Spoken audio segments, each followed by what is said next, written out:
课上的屏幕传出一条新闻，说老王是劫机的恐怖分子，而且精神还有问题。老王本来不打算理会，可他听到新闻里传出一句话：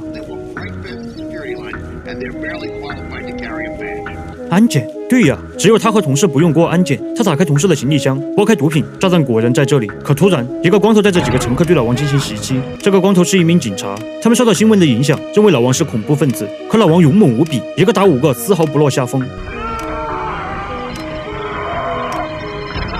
在众人打成一团时，眼镜男捡到地上的枪，这才让乘客停手。老王赶紧趁着机会解释，将他收到恐吓短信以及有炸弹的事告诉了所有人。在他一番真诚的演讲后，成功让乘客都相信了他。眼镜男把枪还给了老王，这下他获得了老王的信任，给他松了绑。光头警察也主动站出来帮老王维持秩序。老王则给了他一把枪。乘客的问题解决了，但炸弹的问题还没解决。老王发现这个炸弹非常专业，根本不可能拆除，只能把它放到机尾，然后用行李箱盖住。只要飞机把高度下降到8000英尺，炸弹爆炸，他们还有一线生机。老王只能打电话给上级，请求将飞机降到8000英尺，因为以现在的高度爆炸，飞机肯定会解体。但上级竟然不同意，一是他们不信任老王，依旧认为他是在劫机；二是8000英尺太低了，会对地面造成威胁。老王见说不动上级，只能去找副机长，百般劝说后，副机长才答应了下来。但这时，飞机的两侧出现2架战斗机，上级也再次打来电话。这次，上级的语气突然变得温和，说1.5亿美金已到账，只要他停止劫机，保证飞机安全降落，绝不逮捕他。这显然是缓兵之计。而老王从上级口中得知，他们这么肯定老王是在劫机，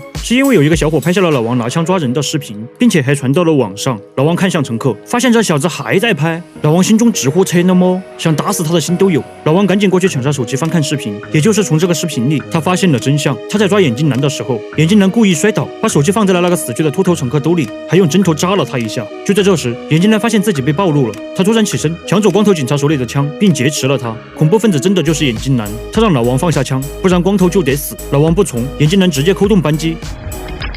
还好老王留了一手，给光头的枪是一把空枪。光头反手抢回手枪，眼镜男顺势跑到机尾。老王让光头去行李箱拿子弹，自己去追眼镜男。可当光头跑过去拿子弹时，老黑一个炫酷的操作夺过手枪，原来老黑是眼镜男的同伙。老王被枪声分散注意力，眼镜男趁机抢过手枪，一瞬间整个机舱陷入混乱。眼镜男这才说出他做这一切的原因：911那天，恐怖分子劫持飞机撞上纽约双子塔，他的父亲惨死当场，他把这一切都怪罪于空警，什么空中警察一点作用都没有。后来他去参军，原本想要保护这个国家，但却被派到中东，参加了一场他认为荒谬的战争，所以他恨空警，恨这个国家。他是抱着必死的心上的飞机，可老黑不是啊，他可是为了那1.5亿美金被眼镜男忽悠来的。他不想死，准备去拆炸弹，而眼镜男一枪打死了他，准备再次开枪打死老王。这时，由于炸弹马上就要爆炸了，副机长一狠心，不顾战斗机的威胁，直接让飞机急速下降，机舱里瞬间失重。老王抓住机会，捡起老黑的枪打死了眼镜男。与此同时，炸弹时间到了。